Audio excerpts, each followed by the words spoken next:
Bonjour à toutes, bonjour à tous, bienvenue sur le plateau de la matinale en ce lundi 17 juin 2024. Très heureux de vous retrouver donc pour démarrer ensemble une toute nouvelle semaine.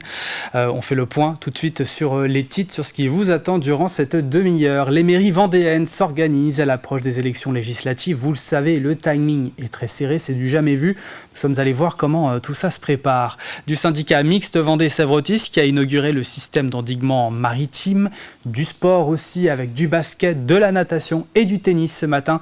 À ne pas manquer le JDS avec Alexandre Lenaour pour tout savoir sur l'actualité sportive du week-end en Vendée. Le jeu, avec une toute nouvelle question qui arrive cette semaine, nous vous faisons remporter deux lots. Un pour remporter le guide du Petit Futé 2024, l'autre pour le cirque Zavata, un passe-famille de 4 places à remporter au plus près des artistes, des fauteuils individuels, rien que ça. Pour cela, il faudra répondre correctement donc à cette question que je vais vous poser tout à l'heure. Et pour vous aider, le premier indice, bien entendu. Mais avant tout ça, avant de développer toutes ces grandes lignes, regardons ensemble les prévisions météo du jour. Avec encore un ciel chargé de nuages dès ce début de journée, des nuages qui continue à nous apporter de la pluie. Il y aura quelques moments de répit, mais le temps sera encore maussade. Le mercure aussi entre 17 et 18 degrés ce matin. Moins d'averses en seconde partie de journée, peut-être plus de risques dans le nord-ouest vendéen. Au meilleur de la journée, il fera de 22 à 23 degrés. Les marées maintenant avec une basse mer qui est passée ce matin. Ensuite, ce sera à 20h20, puis la pleine mer prévue pour 14h30 cet après-midi. Coefficient de marée 42-45. Les marchés alimentaires, on a Noirmoutier, les Sables d'Olonne ou encore, comme vous pouvez le voir, Jars-sur-Mer. Vous l'avez compris, ça se passe du côté du littoral ce jour, même si nous en avons un dans le sud-est du département, du côté de Benay. Nous sommes le lundi 17 juin 2024. Et le 17 juin, nous embrassons les Adam, journée mondiale de lutte contre la désertification et la sécheresse. Objectif, nous rappeler les dangers. Le nombre de personnes touchées indirectement par le problème est en forte croissance et on estime que 280 000 personnes sont mortes des suites de la sécheresse entre 1990 et 2000. Anniversaire du footballeur français Clément Langlais qui a 29 ans. Le soleil, quant à lui, se couchera à 22h02 précise en Vendée, comme hier. Voilà pour les quelques infos pratiques du jour. C'est le moment de passer au journal.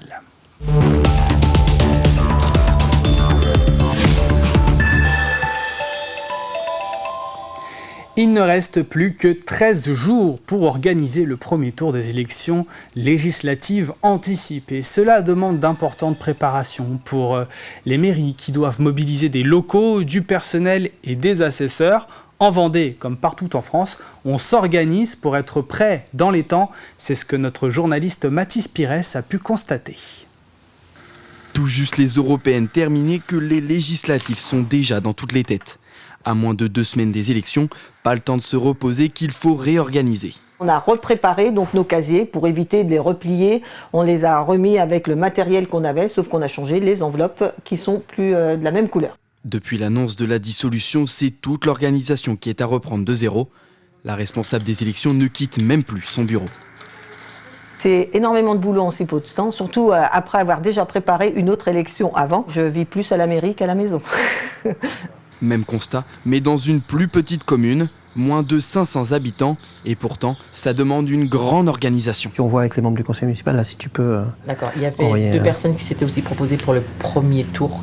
Un véritable casse-tête pour le maire. Entre les vacances des agents et les événements festifs de la commune, difficile de constituer une équipe. A priori, là pour l'instant, j'ai pas de secrétaire général pour tenir le bureau de vote et j'ai pas de suppléant non plus. Et là, je commence à avoir un certain nombre de points d'interrogation, je commence à avoir un certain nombre d'absents, des gens qui sont pas sur la liste, des gens dont on ne sait pas s'ils vont être sur la liste. Donc voilà, on va essayer de voir. Autre problème, la salle communale où est installé leur seul bureau de vote est déjà réservé. On avait une réunion des clubs du 3e âge de 3 communes, donc le Mazo, Saint-Sigismond et Danvix. C'était une manifestation qui évidemment était prévue de longue date. Il devait s'installer le vendredi et puis ça devait se dérouler sur quelques temps. Et évidemment, il a fallu voir avec eux pour décaler cette manifestation. Mais alors pourquoi ces dates inquiètent-elles autant les maires ? La raison principale, c'est la difficulté de dénicher des assesseurs. Tout le monde avait prévu prévu son programme de week-end. Donc le plus difficile, en effet, ça va être de trouver, alors le personnel, nous l'avons sur les mairies, bien entendu, mais les assesseurs, c'est-à-dire la tenue des bureaux de vote. Il reste donc 13 jours à l'ensemble des mairies pour s'adapter au mieux et assurer la tenue des bureaux de vote. Et toujours dans le cadre des législatives, plus d'1 millier de personnes se sont rassemblées à La Roche-sur-Yon pour dire non à l'extrême droite. Cette mobilisation à l'appel des syndicats de Vendée s'est tenue samedi matin au départ de la place Napoléon. Elle intervient moins d'une semaine après les résultats des élections européennes, plaçant le Rassemblement national en tête et l'annonce de la dissolution nationale par Emmanuel Macron. Objectif, convaincre un maximum de personnes de se rendre aux urnes. J'espère qu'effectivement un grand nombre de personnes va venir nous rejoindre. Nous, en tout cas, ce qu'on veut, la CFDT, c'est faire réagir tous les abstentionnistes, tous ceux qui n'ont pas été votés donc le 9 juin, de venir voter donc là, fin juin, début juillet, pour faire barrage à l'extrême droite. Voilà. Mais en tout cas, la CFDT ne donnera aucune consigne de vote. On donnera simplement le fait qu'il faut voter en son âme et conscience et prendre sa part de responsabilité. Les différents syndicats ne comptent pas s'arrêter là. D'autres actions du même type sont à prévoir dans les prochains jours en Vendée. Il n'y a eu aucun doute sur l'urgence. On met nos divergences, on est nombreux, donc des collectifs, des associations, des syndicats. On met nos divergences de côté parce que là on a un objectif commun qui est très clair, c'est tous et toutes ensemble unis contre l'extrême droite. Il est possible que par exemple le week-end prochain il y ait des mobilisations également, des manifestations également à Challans.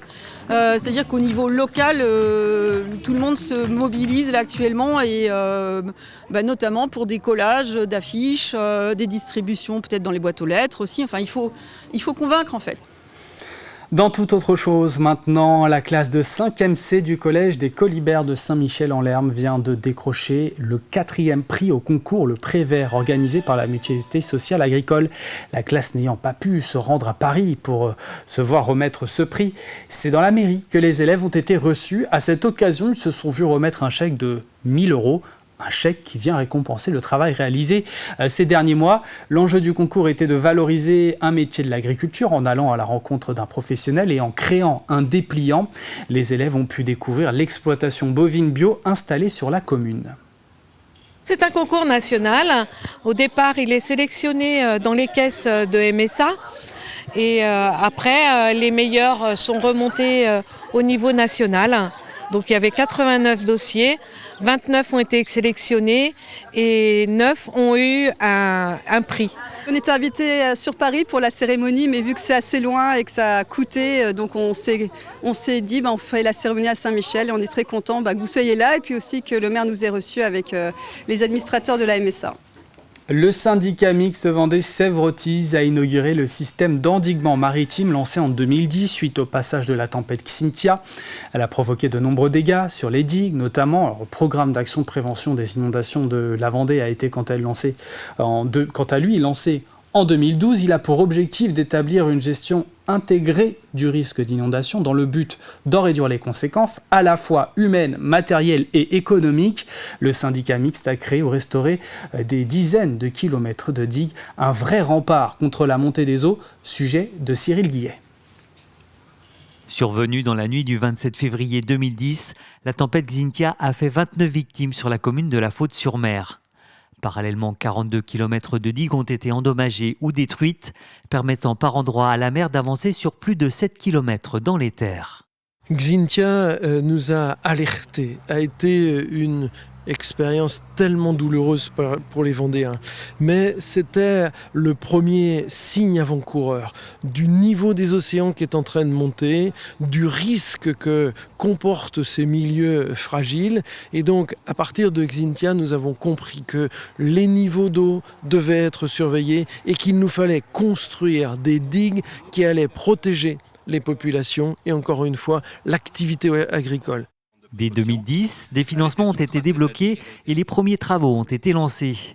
Aujourd'hui, dans le cadre du PAPI, le programme d'action de prévention des inondations, ce sont plus de 150 hectares qui sont devenus propriété du syndicat mixte Vendée-Sèvres-Otise et des dizaines de kilomètres de digues qui sont sortis de terre. Les digues, elles ont été réalisées avec des différentes études. L'objectif, c'est qu'elles résistent à la submersion. C'est-à-dire qu'elles sont résistantes, elles ont un profil qui est adapté. L'eau peut, si il devait passer au-dessus, mais sans rompre ces digues-là. Et on a un système de digues premières et de digues secondes, ce qui permet de cantonner. Si une submersion devait se faire au-delà des digues premières, ça serait cantonné sur un espace entre la digue première et les digues secondes. Travaillant en lien étroit avec le parc naturel régional du Marais Poitevin, une attention toute particulière a été portée à la sauvegarde de la biodiversité, avec notamment la restauration des corridors écologiques. Une opération qui touche bientôt à sa fin. Sur cette dernière année, il reste la digue de Vircourt, donc sur Champagny-les-Marais, qui n'a pas été encore réalisée. On a avancé et on terminera ainsi les digues maritimes. On a terminé les ouvrages maritimes et s'enclenchera juste derrière le système d'endiguement fluvial, c'est-à-dire le canal de Luçon, la ceinture de Hollandais, le canal de Vienne, la rivière Vendée, le canal des 5 abbés et ensuite le long de la Sèvre. Entre 2010 et 2025, ce sont 11 millions d'euros qui auront été investis dans la construction de ces digues maritimes. De nouveaux aménagements ont été inaugurés à la réserve naturelle régionale du Marais communal du Pourret-sur-Velluire, entre autres un sentier pédagogique ponctué d'affiches ludiques permettant d'en apprendre plus sur la biodiversité de ce marais, mais aussi de nouvelles plateformes d'observation. L'objectif est de valoriser la biodiversité de la réserve naturelle régionale qui compte plus de 145 espèces de plantes, 182 d'oiseaux ou encore 156 espèces d'insectes. Aujourd'hui, pourquoi ces nouveaux équipements? Ces nouveaux équipements, ils sont là pour montrer tout l'intérêt d'avoir un parc naturel régional sur notre territoire. Aujourd'hui, grâce à cet équipement, nous avons l'intention de montrer toute la faune, la flore qui peut exister sur notre parc naturel. L'affichage est vraiment là pour informer la population, avoir un côté ludique, car c'est un affichage en relief, de pouvoir expliquer tout l'intérêt et pour vraiment pouvoir à chaque point d'observation voir les spécificités de notre territoire afin que tout le monde se rende compte de l'intérêt écologique de cette prairie. À noter que la réserve et ses aménagements sont financés à 50% par des fonds européens, 40% par la région Pays de la Loire, 10% par la commune de Velluire-sur-Vendée.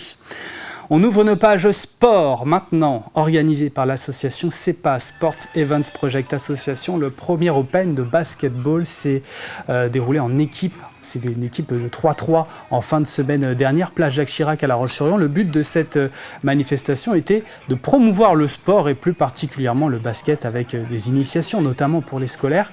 2 rendez-vous qualificatifs pour les Open de Luçon et de Pornic se sont également déroulés ce week-end.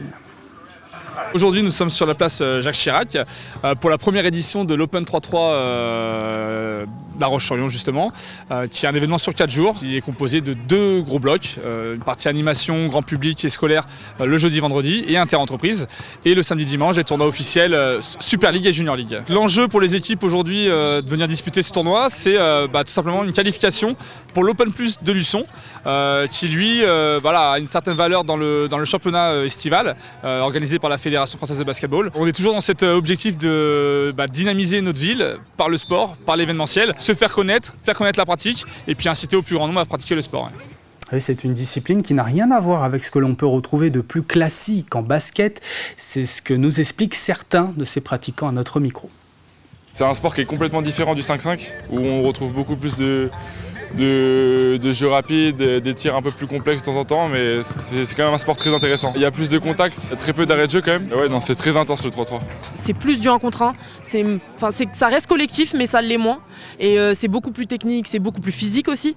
C'est un peu plus difficile de jouer à l'extérieur par rapport au vent, au temps. Mais après ça reprend le basket par lequel on a commencé. Quand on commençait, qu'on sortait aller jouer avec les copains au City, c'est ça qui est plaisant avec le 3-3. C'est sympa, il y a les passants qui peuvent découvrir le sport, ça permet de la visibilité. On revient à une ambiance de quartier, on revient à une ambiance street, on revient à l'essence du basket en fait et c'est vraiment ça qui est cool. Le sport en Vendée, c'était aussi de la natation. Ce week-end à La Roche-sur-Yon, Nala Kanté a terminé première du 50 mètres papillon et 3e au 400 nage libre. Achille Galland a fini lui 3e au 50 papillon et 4e au 200 mètres d'eau, idem au 50 mètres brasse. Mais lui est qualifié pour la Coupe de France de juillet. Pour la course, c'était le 4e meeting arena depuis que le bassin de 50 mètres est ouvert. Avant, le meeting se faisait dans le bassin de 25 mètres et à l'automne. Étaient présents près de 300 nageurs de 23 clubs de la région parisienne, de Nouvelle-Aquitaine et des Pays de la Loire, avec 13 courses au total, papillon, brasse d'eau ou encore nage libre.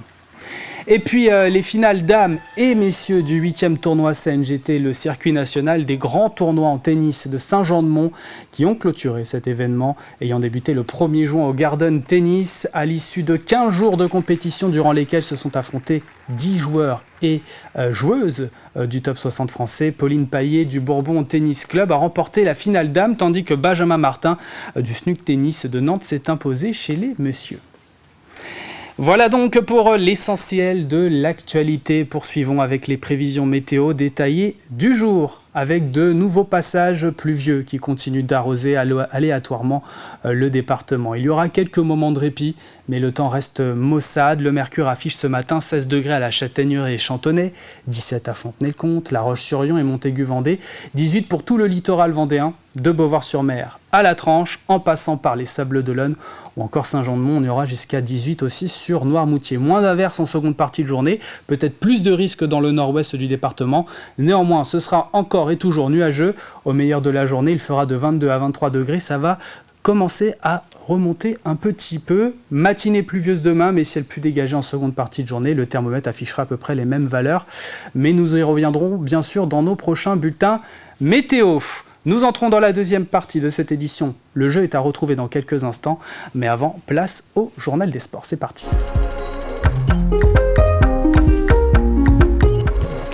Le Journal des Sports tous les lundis avec Alexandre Lenaour. Bonjour Alexandre. Bonjour François.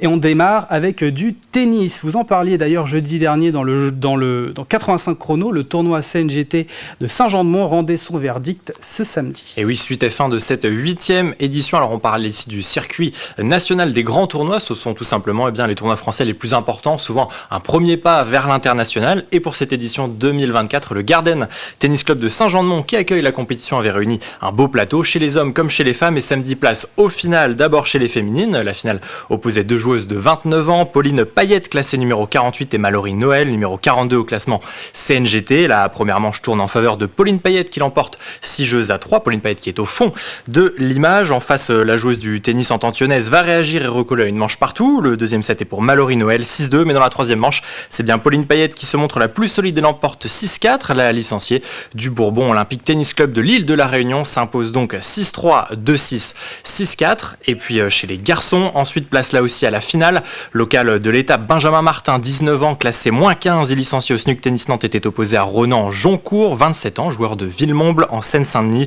Benjamin Martin en short bleu gagne le premier set, 6 jeux à 4, et il ne va pas baisser de rythme dans la deuxième manche pour conclure sur le score de 6-3, victoire 6-4, 6-3 donc de Benjamin Martin qui prend sa revanche d'ailleurs puisqu'il s'était incliné en septembre dernier face à ce même adversaire. Je vous propose d'écouter les deux vainqueurs et ils répondent aux questions de Daniel Lelanne. Je suis très content d'avoir gagné, très content de mon niveau de jeu. C'est un peu le début de la saison sur terre battue, donc j'étais là venu ici pour trouver des repères, des sensations. Et je suis très content d'avoir pu jouer ce niveau tout le long de mes 4 matchs, donc vraiment très content. Ça permet de lancer un peu ma saison sur terre battue, donc je vais être vraiment en confiance pour les prochains tournois, prochains matchs. Donc que du positif. En plus, c'était vraiment, je suis de Nantes, donc vraiment juste à côté, donc super de pouvoir disputer un tel tournoi à côté de la maison, donc vraiment que du positif. Un bilan très positif puisque j'ai réussi à enchaîner 3 victoires et à remporter le tournoi, donc ça fait toujours plaisir de remporter un tournoi et de ne pas perdre, parce que mine de rien, les joueurs de tennis et les joueuses on perd quasiment chaque semaine, donc c'est vraiment super de finir le week-end en ayant gagné et en ayant fait 3 bons matchs, donc je suis très contente. J'ai eu 3 matchs assez difficiles et j'ai laissé pas mal d'énergie sur le terrain hier avec plus de 5 heures de match, donc j'avais un peu de fatigue là aujourd'hui, mais bon, j'ai réussi à trouver les ressources pour m'en sortir. Et on poursuit à présent sur les terrains de hand. Tout au long du week-end, le Vendée Space accueillait les finales départementales. Et hier, dimanche, place au final de la Coupe de Vendée. Et oui, c'est ça, le clap de fin de la saison de hand en Vendée. C'était hier dimanche et c'était à suivre du côté de Mouilleron-le-Captif au Vendée Space. Et à 16h, les finales de la Coupe de Vendée s'ouvraient avec les féminines. Alors d'abord, l'entente des Sables d'Olonne et de Talmont-Saint-Hilaire en noir était opposée à l'équipe 3 de La Roche-Vendée Handball en rouge. Et puisque l'équipe des Sables et de Talmont évolue à un échelon inférieur, c'est avec un avantage l'avantage de 2 buts que les joueuses de Cédric Le Sueur entament cette partie, mais les Lyonnaises recollent juste avant la pause, 12 partout au tableau d'affichage. Sur sa lancée, le RVHB prend les devants, mais Talmont n'est jamais très loin et recolle. Fin de match haletante et assez indécise, mais c'est finalement La Roche-Vendée Handball qui s'impose 26-24. Et comme l'an passé, la Coupe de Vendée revient au club lyonnais. Et puis à 18h, on retrouvait également La Roche-Vendée Handball. Cette fois, chez les garçons, en clôture du week-end, les Lyonnais en rouge affrontaient La Ferrière en maillot jaune. Évoluant dans une division inférieure, le RVHB entame cette rencontre à +3. Une avance que les Lyonnais parviennent quasiment à conserver à l'issue des 30 premières minutes. +2 pour La Roche, 15-13 à la pause. Finalement, seconde période, les Ferriérois vont parfaire leur retard. Égalité parfaite à l'issue du temps réglementaire, 33 partout. Fin de match sous tension, sous adrénaline. Égalité parfaite, les deux équipes vont se départager au jet de 7 mètres. Place à 2 séries qui sourissent plutôt aux Ferriérois qui remportent cette Coupe de Vendée 2024. Je vous propose d'écouter la réaction des deux coachs vainqueurs. RVHB pour les féminines, La Ferrière côté masculin. Propos recueillis par Sandrine Pelletier. On n'était pas au rendez-vous, on était spectateurs sur ce début de match. Et effectivement, ce déclic sur les 10 dernières minutes de la première mi-temps, où le collectif s'est vraiment mis en avant. À la deuxième mi-temps, j'ai cru qu'on allait effectivement faire le creux. Ça a failli se faire. Une finale, ça se joue jusqu'au bout. Il faut se battre jusqu'au bout. La preuve en est. Elles ont su trouver l'énergie, le jeu nécessaire pour aller, bravo à elles, gagner et remporter cette finale. Un peu pour nous difficulté à rentrer dans le match, peut-être un peu de pression au démarrage avec un public assez conséquent, beaucoup de bruit. Il a fallu recadrer certaines choses à la mi-temps. L'avantage c'est que ce sont des équipes qu'on connaît bien étant donné qu'ils font partie du panorama vendéen, on les retrouvera l'année prochaine. Donc un match, comme je vous disais tout à l'heure, d'hommes, mais très satisfait d'avoir gagné. Par aussi un petit peu la réussite de nos gardiens à la fin. Et dans le journal des sports, on parle également de basket tout au long du week-end, place Jacques Chirac à La Roche-sur-Yon. Eh bien, il y avait un événement, donc c'est le basket 3-3. Exactement, et pour la première fois, c'est La Roche-sur-Yon qui accueillait cet Open de basket 3-3. C'était organisé par la CEPA, la Sports Events Project Association, et nous étions sur place tout particulièrement samedi, puisque c'était le jour du tournoi Access Senior. L'intérêt, c'était de se qualifier pour l'Open Plus qui aura lieu le 7 juillet à Luçon. Bon, le basket 3-3, vous commencez à connaître, ce n'est pas la première fois qu'on vous en parle sur TV Vendée, et puis c'est d'ailleurs un sport olympique, on vous le rappelle, avec l'équipe de France qui a de belles chances de médailles. Sur le terrain, chaque équipe est composée de 3 joueurs. Le match se dispute sur un demi-terrain, un seul panier. La première équipe à atteindre les 21 points l'emporte, ou celle qui est en tête au bout des 10 minutes réglementaires. Voilà pour le bref rappel. Quant au résultat, chez les garçons, c'est le club nantais, le Nantes Big West, qui s'impose. Chez les féminines, la victoire revient à la team FaZe, mais ce sont les finalistes de la team Swezen qui se qualifient pour la compétition à Luçon dans 3 semaines. Au micro de Daniel Lelanne, je vous propose 2 réactions. Louison Dupé et Anna Anger, tous les deux nous parlent des spécificités du basket 3-3. C'est un sport qui est complètement différent du 5-5, où on retrouve beaucoup plus de jeux rapides, des tirs un peu plus complexes de temps en temps, mais c'est quand même un sport très intéressant. Il y a plus de contacts, très peu d'arrêts de jeu quand même. C'est très intense le 3-3. C'est plus du 1 contre 1, ça reste collectif mais ça l'est moins. Et c'est beaucoup plus technique, c'est beaucoup plus physique aussi. C'est un peu plus difficile de jouer à l'extérieur par rapport au vent, au temps. Mais après ça reprend le basket par lequel on a commencé. Quand on commençait, qu'on sortait aller jouer avec les copains au City, c'est ça qui est plaisant avec le 3-3. C'est sympa, il y a les passants qui peuvent découvrir le sport, ça permet de la visibilité. On revient à une ambiance de quartier, on revient à une ambiance street, on revient à l'essence du basket en fait. Et c'est vraiment ça qui est cool. Et on termine dans les bassins de natation, Alexandre, puisqu'avait lieu samedi et dimanche le meeting Arena organisé par La Roche-sur-Yon Natation. Et oui, ça se passait tout le week-end du côté du complexe Arago et son bassin olympique en extérieur, donc conditions pas toujours évidentes ce week-end avec les fortes rafales de vent et les quelques averses. 300 nageurs étaient en tout cas réunis, venus des Pays de la Loire, de la région parisienne, mais aussi de Nouvelle-Aquitaine, de la Brasse, du dos, du papillon, de la nage libre. Sur 50, 100 ou 200 mètres, il y avait un très large panel de courses à suivre et de très bons résultats notés côté Vendée. On ne peut pas tous les citer, mais parmi ceux-ci, la victoire d'Inès Level de La Roche-sur-Yon Natation sur le 200 mètres d'eau. Toujours pour La Roche, cette fois chez les garçons, Hugo Rastouille aussi s'impose sur le 50 mètres nage libre. Et puis belle victoire de deux Sablés, Nolan Bobino et Samy Edet Sabah respectivement sur le 50 et 100 mètres brasse. Et puis au micro de Sandrine Pelletier, je vous propose de retrouver un autre vainqueur, Achille Galland, vainqueur du 100 mètres papillon. Hier après-midi, un résultat qui vient conclure une semaine bien chargée pour le licencié de La Roche-sur-Yon Natation. C'est des courses de préparation, là on est là dans le but de s'entraîner pour préparer les Open d'été. Donc c'est plus des compètes de travail qu'on fait en ce moment pour vraiment préparer les futures échéances qui arrivent. J'ai pris ma qualification au meeting de Vichy. On part avec Joseph aux Open d'été à Pierre-Latte du 16 au 21 juillet. Les résultats d'aujourd'hui disent que c'est bien pour la suite par rapport à mon état dans lequel je suis physiquement et mentalement. Je suis un peu épuisé, surtout qu'il y avait le bac cette semaine et qu'il va encore avoir l'oral de français. Donc c'est plutôt un bilan positif de cette compétition. Voilà, et puis quand Achille parle bien de Joseph, c'est Joseph Brunel, bien sûr, le manager sportif de La Roche-sur-Yon natation. Et donc on vous retrouve ce soir, Alexandre, pour 85 chrono à partir de 18h45. Merci. Allez, on passe au jeu maintenant avec le tout premier indice. C'est parti.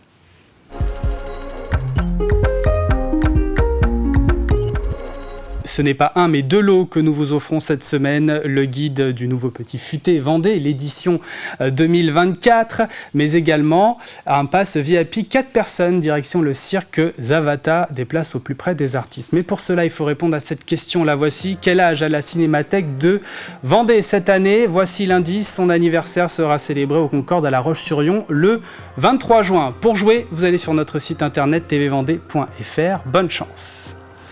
C'est la fin de cette matinale, merci de l'avoir suivi. Prochain rendez-vous info à 12h30. Passez une excellente journée sur TV Vendée.